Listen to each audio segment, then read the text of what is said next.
The world is abuzz with the startling news of the Euphrates River, one of the planet's most ancient and revered waterways, undergoing a process of desiccation. A witness to the dawn of time, its gradual drying raises enigmatic questions, hinting at mysterious occurrences that might signal the world's end. Prophecies are seemingly coming to fruition, unveiling astonishing revelations from the receding waters. The video will shed light on the true reasons behind the river's depletion and the ancient secrets emerging from its depths. In certain regions, the effects of drought have transformed renowned marshes into mere puddles, adversely impacting the lives of the local populace. When you gaze upon the Euphrates River, it's crucial to recognize that this is no ordinary modern-day river. Instead, it's a watercourse with a rich tapestry of tales, having provided sustenance to numerous ancient civilizations. From its infancy, the river has borne witness to the rise and fall of mighty empires, including those immortalized in storybooks and ancient historical texts. However, the melancholic aspect of this narrative lies in the inevitability of the great river fading into obscurity. Why do we make such a somber prediction? The answer lies in the river's unprecedented rate of desiccation, a pace that even baffles scientists. For those familiar with the Euphrates River, accepting the reality that a watercourse that has flowed for millennia is now nearing its end proves to be a challenging notion. The river was undeniably a formidable force, coursing through and nurturing numerous nations, both ancient and contemporary. It continues to play a pivotal role in shaping human societies, with its ancient waters holding untold stories witnessed in silence. Among the civilizations that flourished with vital support from this river were the Sumerians, among the earliest known societies to settle in the southern region of Mesopotamia, nestled between the Tigris and Euphrates rivers. This nation's prosperity was underpinned by advanced systems of irrigation and agriculture, etching its name indelibly in the annals of history. Following the Sumerians, the Akkadians established their empire,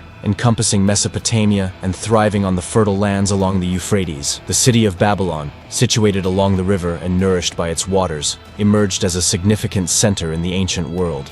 Under the rule of Hammurabi, the Euphrates played a pivotal role, providing essential water for agriculture and supporting vibrant trade and commerce. Notably, the Hanging Gardens of Babylon, one of the seven wonders of the ancient world, found its roots in this flourishing city. The Assyrian Empire also rose along the banks of the Tigris and Euphrates rivers, utilizing the Euphrates for transportation, trade, and agriculture. This strategic use of the river contributed significantly to the imperial success of the Assyrians. The Chaldeans, a Semitic people residing in the vicinity around Babylon, also relied heavily on the Euphrates for their agricultural pursuits and trade. Similarly, the Persian Empire, particularly during the reign of Cyrus the Great and subsequent rulers, harnessed the Euphrates for water supply and transportation, playing a crucial role in the empire's affluence. These ancient civilizations, spanning various epochs, leaned on the Euphrates River for their fertile lands, irrigation systems, transportation networks, and as a fundamental source of sustenance. This reliance allowed them to thrive and leave enduring imprints on the tapestry of human history. In the contemporary era, nations such as Turkey, Syria, Iraq, and Saudi Arabia have inherited this majestic river, albeit at a precarious juncture. The river is dwindling as its sources experience diminishing supplies. Originating from the eastern Turkey highlands, the waters of the Euphrates are sustained through the melting snow, causing the river to swell and facilitating annual flooding that these nations have come to depend on. Over millennia, people have woven a deep dependency on the Euphrates River into the fabric of the regions it traverses. The river stands witness to the rise and fall of countless civilizations, with remnants still evident in the form of ruins and artifacts. Iraq,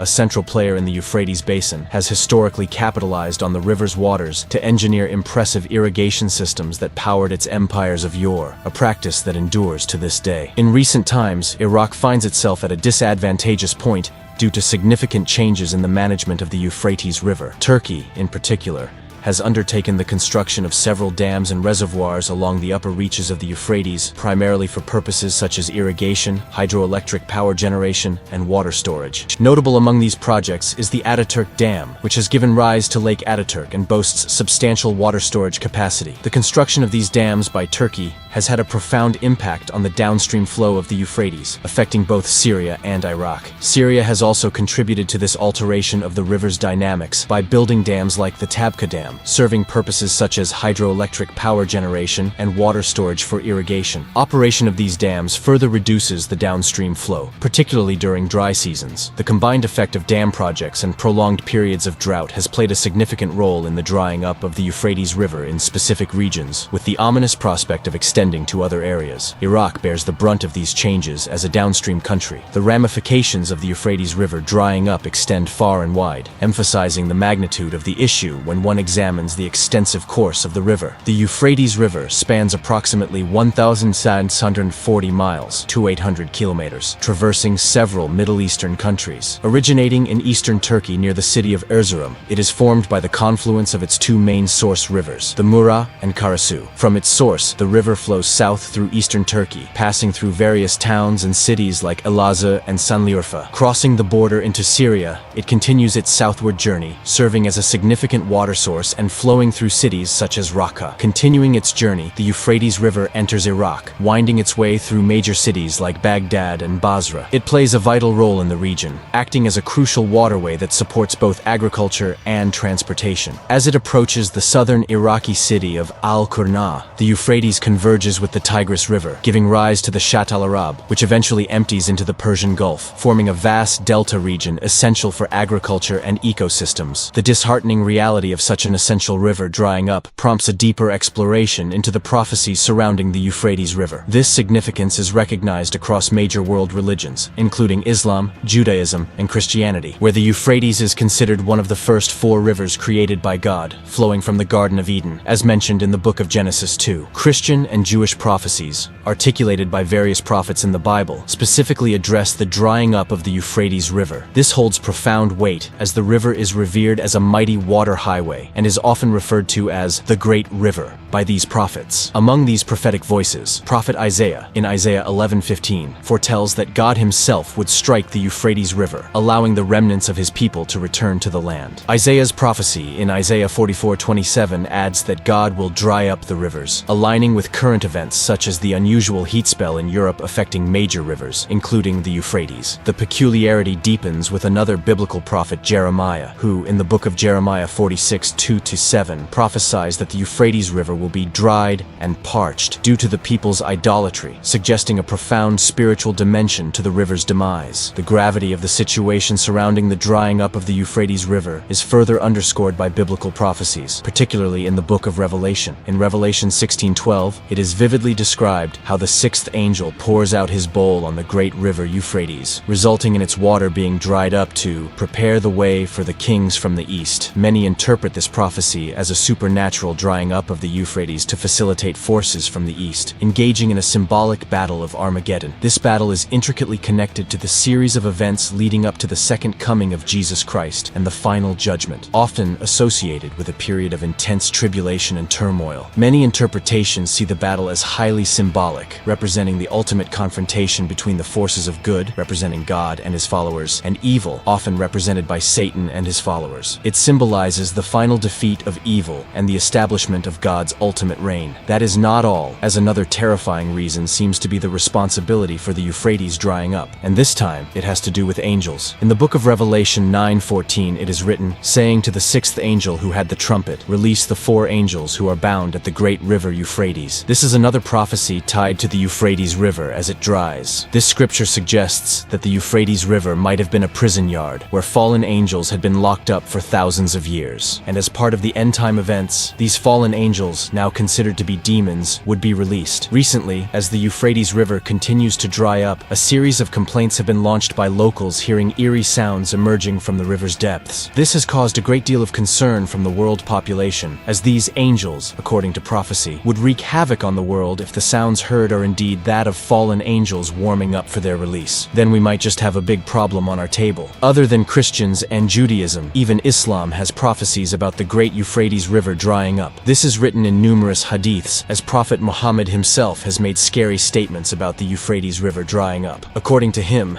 the Euphrates River will definitely dry up at the end of times, and the results will be the revealing of a great mountain made of gold and great treasures. Thus, it is regarded as the Mountain of Gold. Indeed, all of these are quite scary prophecies, and this is probably why numerous efforts are being made to save the river. Indeed, the drying up of the Euphrates has affected the river's ecosystem and its natural flow, low and has left a lot of people who depend on the river in devastation, leading to researchers and scientists hunting new ways to do things. These researchers continue to find many ways to improve the Euphrates water management practices and develop more helpful water irrigation systems. If these researchers fail in their efforts, there is no telling what will become of the land without the Euphrates River. A perfect example of the chaos that will ensue can be seen in the story of the marshes, a lush land indented with numerous smaller water channels which greatly nourish the land as well as the marsh Arab people who populated the region. The land of the marshes is planted along the Euphrates River and is often referred to as the Mesopotamian marshes, which is a unique and historically significant region located in southern Iraq. It is characterized by a vast wetland ecosystem formed by the confluence of the Tigris and Euphrates rivers. This area was known as the cradle of civilization, as it was home to some of the world's earliest cultures, including the Sumerians and Babylonians. Here, the land is distinguished by its intricate network of water channels, reed beds, and mudflats, creating a mosaic of habitats for a diverse range of plant and animal species. The marsh Arabs, or Madan, have inhabited these wetlands for centuries, relying on a traditional lifestyle centered around reed houses, fishing, and water buffalo herding. However, this unique environment faced significant threats due to drainage projects and political conflict in the 20th century. The draining of the Mesopotamian marshes in Iraq was a deliberate and extensive project conducted by the Iraqi government, as the marshes were seen as a place of opposition to the Iraqi government. Saddam Hussein's regime sought to suppress dissent by draining the marshes and displacing the marsh Arabs. The drainage of the marshes had severe environmental and cultural consequences, leading to the loss of a unique ecosystem and the displacement of indigenous communities. Thus, the once vibrant marshland soon became desolate, leading to the disappearance of the marshes almost into nothingness until power changed hands. When Iraq invaded the land in 2003, Iraq recognized the benefits of the land, so the drainage policy was soon revoked. Since then, efforts have been made to restore and conserve the marshes with initiatives to reflood drained areas and protect the ecosystem's biodiversity. But the damage done was extensive. Here, another difficulty faced is the fact that the Euphrates River as a whole was no longer the same. The river has dropped pretty low, making it only possible for very shallow boats to navigate the river. However, these shallow boats can only go as far as Hit, which is about 53 meters above sea level, a barrier the boats cannot go past. Following this, to reach the marshes there remains about 100 miles, 930 kilometers of distance to cover. This distance would mean an upstream trek, which is of course strenuous, but this hasn't deterred the Iraqi government from making efforts to save the marshes. Ultimately, the region continues to be of historical, cultural, and environmental importance, and its restoration efforts are vital for its survival and the preservation of its rich heritage. But now that the river is drying up, what has been discovered? Now, one good aspect of the drying up of the Euphrates River is the many archaeologically relevant discoveries that have been made as the Euphrates River continues to recede. On this matter, the director of the Anbar Antiquities Department, Ratib Ali Al-Kubaisi, does not fail to speak his mind. According to Al-Kubaisi, the drought has opened up a whole new land of opportunity for archaeologists who have now been able to access sites that were previously flooded. He said that they had discovered new sites from the Sumerian, Akkadian, Babylonian, and Roman periods, and that they had also found new artifacts including pottery, jewelry, and coins. Al-Kubaisi said that the discoveries are exciting, and that they are helping us to learn more about the history of this important region. He also said that the discoveries are a reminder of the importance of preserving our cultural heritage. According to him, everyone thought that Anbar was only a desert with no historical importance, but we discovered that this area is one of the most important archaeological areas in all of Iraq. This part of Iraq was the first to be settled, but there's more. In 2022, a large archaeological burial site was discovered in the drying Euphrates River in eastern Syria. The site was revealed as the water levels in the Euphrates Dam Lake receded. The burial site is believed to be from the Bronze Age, dating back around 3,400 years. It contains dozens of graves, and archaeologists have already uncovered a variety of artifacts including pottery, jewelry, and weapons. The unearthing of the burial site holds significant implications as it unveils fresh perspectives on the burial customs and culture prevalent during the Bronze Age in the region. Notably, this marks the first discovery of a burial site from this era in the Euphrates River Valley. Ongoing excavations by archaeologists aim to deepen our understanding of the individuals interred at the site and their way of life. The findings anticipate shedding new light on the historical narrative of the Bronze Age in Syria and its neighboring areas. As intriguing as this revelation is, more captivating discoveries are on the horizon. Recently, a monumental head sculpture emerged as the Euphrates River's waters receded in Raqqa province, Syria. Originating from the Akkadian period circa 2300 BC, the limestone sculpture stands imposingly at over 2 meters in height. Depicting a man with a beard and distinctive headdress, the sculpture exudes a serious and determined expression. Its remarkable preservation and intricate details make it one of the largest and best preserved Akkadian sculptures discovered to date. This head sculpture not only enriches our understanding of Akkadian period art and culture, but also poses intriguing questions about its identity and purpose. Archaeologists are diligently studying the sculpture, hoping to unravel more about its origin and whether it was part of a larger statue or monument, the rest of which remains elusive. In awe, some believe the sculpture possesses a blessing-bestowing quality. Its unearthing serves as a poignant reminder of Syria's profound cultural heritage, having hosted diverse civilizations over the centuries.